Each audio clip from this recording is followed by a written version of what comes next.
Viewers, आज के lecture में जो हम डिस्कस करने जा रहे हैं वो है Venn diagram. Introduction to logic की बुक से वेन डायग्राम। वेन डायग्राम में क्या हम देखेंगे जी, how to draw a Venn diagram. सबसे पहले देखते हैं जी वेन डायग्राम होती क्या है। आपका जो होता है एक आर्ग्यूमेंट अगर आपको नहीं पता तो डिस्क्रिप्शन में लिंक दिया गया होगा मेरे पिछले लेक्चर्स का, पिछली वीडियोस का, उसमें देखिएगा, आपको पता चलेगा आर्ग्यूमेंट किसको कहते हैं। ठीक है जी। एक आर्ग्यूमेंट में को जब आप वर्ड से कन्वर्ट करके एक डायग्राम की फॉर्म में ले आते हो, डायग्राम की फॉर्म में उसकी आप वैलिडिटी और इनवैलिडिटी को टेस्ट करते हो, तो उसको कहते हैं वेन डायग्राम। वैलिडिटी और इनवैलिडिटी को, वैलिडिटी और इनवैलिडिटी के बारे में भी पिछले लेक्चर में बात हो चुकी। अच्छा जी, क्या कहा है जी मैंने कि वेन डायग्राम में आप क्या करते हो, एक आर्ग्यूमेंट को डायग्राम की फॉर्म में प्रेजेंट करते हो। किस लिए? उसकी वैलिडिटी और इनवैलिडिटी को चेक करने के लिए। अच्छा, डायग्राम किस तरह की होती है जी? क्योंकि आपके एक आर्ग्यूमेंट में 3 टर्म्स यूज होती हैं। नंबर 1 आपकी होती है प्रेडिकेट टर्म, नंबर 2 आपकी होती है मिडल टर्म, एंड नंबर 3 आपकी होती है सब्जेक्ट टर्म। तो इन तीनों टर्म्स का, ठीक है, आप एक अलहदा सर्कल क्रिएट करते हो। तीनों टर्म्स का एक अलहदा सर्कल क्रिएट करते हो, ओवरलैपिंग सर्कल्स बनाते हो आप 3। ये देखें, तीनों सर्कल्स एक दूसरे को ओवरलैप कर रहे हैं। नंबर 1 जो आपका सर्कल है वो आपका सब्जेक्ट टर्म का, नंबर 2 आपका प्रेडिकेट टर्म का, नंबर 3 आपका मिडल टर्म का। ठीक है जी। अच्छा, आर्ग्यूमेंट जो है ना वो हम प्रेजेंट करेंगे मूड एंड फिगर की फॉर्म में। मूड और फिगर को पहले आर्ग्यूमेंट में कन्वर्ट करेंगे, फिर उससे हम वेन डायग्राम बनाएंगे। ठीक है जी। लेट्स से हमें आर्ग्यूमेंट दिया गया है EIO2। अब EIO2 क्या है ये भी पिछली वीडियो में हम डिस्कस कर चुके हैं। देखें हाँ जी, EIO2 से पहले हम क्रिएट करते हैं एक आर्ग्यूमेंट E का मतलब होता है no, I means some, O means some not. So figure number 2 है, तो फिगर नंबर 2 में जो M होगा वो एंड पे आता है। दोनों प्रीमिसेस में M जो है यानी मिडल टर्म बाद में यूज होती है, तो पहले predicate and subject term use होगी। ठीक है जी। ये आपकी बन गई फिगर नंबर 2। सो ये क्या बना जी, no P is M, some S is M, some S is not P। ये आपका बन गया जी एक आर्ग्यूमेंट। अब इस आर्ग्यूमेंट को हम कन्वर्ट करने जा रहे हैं वेन डायग्राम में। देखें जी, वेन डायग्राम को बनाने का सबसे पहला असूल, ये आपकी जो है स्टेटमेंट या ये जो आपकी प्रीमिसेस है नो के बारे में है, मीन्स ये यूनिवर्सल है। ये यूनिवर्सल है आपकी, इसकी क्वांटिटी यूनिवर्सल है। ये सम है तो इसकी क्वांटिटी पर्टिकुलर है। पहले ये आपको देखना है किसकी क्वांटिटी पर्टिकुलर है, उसकी किसकी क्वांटिटी यूनिवर्सल है। वेन डायग्राम बनाते वक्त सबसे पहले आप जो है वो यूनिवर्सल की प्रीमिसेस को ड्रॉ करते हैं। यूनिवर्सल की प्रीमिस क्या कह रही है जी, no P is M। No की फॉर्म में क्या होगा, पहले यहाँ एक छोटी सी इसकी की डेवलप कर लेते हैं। All, no, some and some not. All में आप क्या करेंगे जी, ऑल में आप जो है इसका वो मून जो है उसको आप करेंगे शेड। अब मून क्या है मैं आपको बताती हूँ।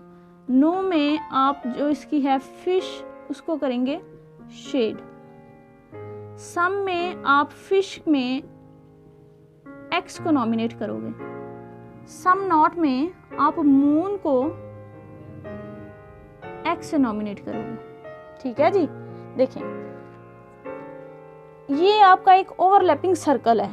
ठीक है, सर्कल के 2 हिस्से हैं। एक वो हिस्सा जो इंडिविजुअल है, यानी कि इस सर्कल के लिहाज से देखें तो ये वाला आपका हिस्सा जो है वो सारे का सारा इंडिविजुअल है। ठीक है। लेकिन ये जो हिस्सा है ये ओवरलैप कर रहा है एस को, पी का ये वाला हिस्सा इसको ओवरलैप कर रहा है। तो ये देखें, हाँ जो हिस्सा इसको ओवरलैप कर रहा है अगर इसको हम नॉमिनेट करें तो क्या ये एक फ़िश की शेप नहीं बनती? ये फ़िश की शेप बनती है, तो इसको हम अपनी आसानी के लिए कहते हैं ये हमारी फ़िश है, ठीक है जी। और बाकी इसका जो हिस्सा है फ़िश को छोड़ के बाकी हिस्सा जो है अगर उसको देखें तो ये हमारा मून की शेप बनती है। यहाँ से ऐसे ये हमारी मून की शेप है, मून की शेप है तो इसको हम अपनी आसानी के लिए कहेंगे ये हमारा मून है, ठीक है जी। तो यहाँ से मैं ये पता चला कि फ़िश कौन सी है और मून कौन सा है। लेकिन अभी हम अगर अपनी डायग्राम को ड्रॉ करना चाहें तो यहाँ मैं ड्रॉ नहीं कर सकती, इसको मुझे रेस करना पड़ेगा। रेस करके फिर से हम सर्कल क्रिएट करते हैं।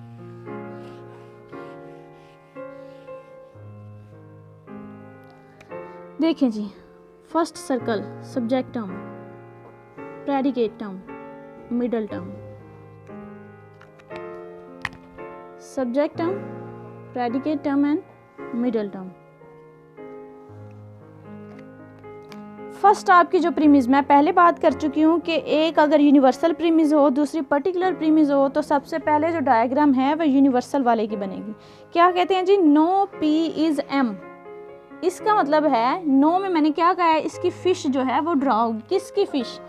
पी और एम दोनों टर्म्स के दरमियान जो फिश है वो आपकी शेड होगी। ये पी का सर्कल है, ये एम का सर्कल है, पी और एम के दरमियान ये फिश है। ये पी और एम के दरमियान ये है हमारी फिश। इस फिश को क्या करना है जी? हमने शेड करना है। शेड करना है तो ये लें, हम इसको शेड कर देते हैं। ठीक हो गया जी? ओके। इसके बाद कहते हैं some S is M. Universal को पहले ड्रॉ कर लिया, पर्टिकुलर की बारी है। सम एस इज एम, यानी अब जो भी फिगर हमारी बनेगी, जो भी ड्रॉ होगा, ये एक्स आएगा, वो एस और एम के लिहाज से देखा जाएगा, इन दो सर्कल्स के लिहाज से। सम में हमने क्या करना है जी? फिश को एक्स से नॉमिनेट करना है, ठीक है। तो एस और एम की जो फिश है, एस और एम, एस और एम की जो फिश है वो ये बन रही है, ये है एस और एम की फिश। इसमें क्या होना है जी? इसमें एक्स आना है, हमारा एक्स आना है। देखें, एक्स जो है ना, एक्स शेयर नहीं करता किसी को। एक्स शेड के साथ शेयर नहीं कर सकता। शेड के ऊपर शेड ड्रॉ हो सकती है, एक्स के ऊपर शेड नहीं ड्रॉ हो सकता, और एक्स के ऊपर एक्स नहीं आ सकता। एक्स जो है वो इंडिविजुअल आएगा जहाँ भी आएगा। सो आना तो बेसिकली ये सारे के सारे हिस्से में चाहिए था हमारा एक्स, लेकिन इसके आधे हिस्से में ऑलरेडी शेड ड्रॉ हो चुकी है। शेड ड्रॉ हो चुकी है, शेड के ऊपर मैं एक्स नहीं लिख सकती। अब मेरे पास जो इसकी फिश का जो हिस्सा बचा है ना, वो सिर्फ इतना हिस्सा बचा है। जो हिस्सा बचा है उसमें लिख दें एक्स। लें जी, ये हमारे हो गई दोनों प्रीमिसेस ड्रॉ। कंक्लूजन, कंक्लूजन कभी भी वेन डायग्राम में ड्रॉ नहीं करते, ठीक है। कंक्लूजन को सिर्फ जज किया जाता है वैलिडिटी और इनवैलिडिटी के लिए। इसको कभी भी ड्रॉ वेन डायग्राम में नहीं किया जाता। अगर तो आपका जो कंक्लूजन है वो आपके प्रीमिस ड्रॉ करते हुए खुद ब खुद इसमें ड्रॉ हो चुका है, ठीक है, तो आपकी डायग्राम जो है वो वैलिड कंसीडर होती है। अगर इन दोनों को ड्रॉ करते हुए आपका प्रीमिस कंक्लूजन जो है वो ड्रॉ नहीं हुआ तो आपकी जो डायग्राम होगी वो इनवैलिड होगी। देखिए मैं क्या कह रही हूँ, इधर से समझाती हूँ। सम एस इज नॉट पी, मैंने याद रखिएगा बार बार कि इसको ड्रॉ नहीं हमने करना, इसको बस जज करना है। कहते हैं some S is not P, some S is not P. Some not में क्या है जी? मून में आना चाहिए एक्स। किसके मून में? पी के लिहाज से एस के मून में जो है वो होना चाहिए एक्स। दूसरी टर्म के लिहाज से पहली टर्म में फिगर ड्रॉ होती है, दूसरी टर्म के लिहाज से पहली टर्म में फिगर ड्रॉ होती है। कहते हैं जी एस के जो मून में है ना वो हमें एक्स चाहिए। देखें जी, पी के लिहाज से एस का क्या मून है? नॉमिनेट करें तो एस का मून पी के लिहाज से बनता है ये सारा, यही बन रहा है ना, पी के लिहाज से एस का ये सारा मून है। कहते हैं इसमें एक्स होना चाहिए। देखें क्या आपको इसमें एक्स नजर आ रहा है? अब देखें, एक्स इसके थोड़े हिस्से में है, थोड़े हिस्से में तो एक्स है, लेकिन इसका बाकी जो सारे का सारा हिस्सा है ना वो खाली है। जहाँ x को खाली हिस्सा मिलता है वो वहाँ शेयर कर जाता है। ये इसका सारा मून था। मून के आधे हिस्से में x ऑलरेडी हमारा ड्रा हो चुका था जब हम प्रीमिसेस को ड्रा कर रहे थे, लेकिन इसके मून का बाकी सारे का सारा हिस्सा खाली है, ना उसमें x है ना उसमें शेड है। सो इसको जहाँ खाली जगह मिलती है x को, x वहाँ शेयर कर जाता है। सो x हो गया यहाँ शेयर। तो अब देखें, हाँ आपके जो s का जो मून है p के लिहाज से उसमें x आ गया, ऑलरेडी आ गया, ये देखें, ठीक है। तो यही आपका कन्फ्यूजन कह रहा है, यही आपकी डायग्राम कह रही है। अगर तो कन्फ्यूजन और डायग्राम सेम बात कह रहे हैं तो आपकी जो डायग्राम होगी वो होगी वैलिड।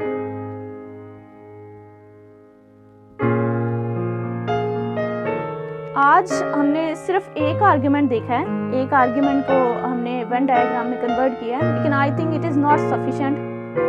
इसको एक दो आर्ग्यूमेंट के साथ और देखेंगे ड्रा करके, तो इंशाल्लाह आपका क्लियर हो जाएगा।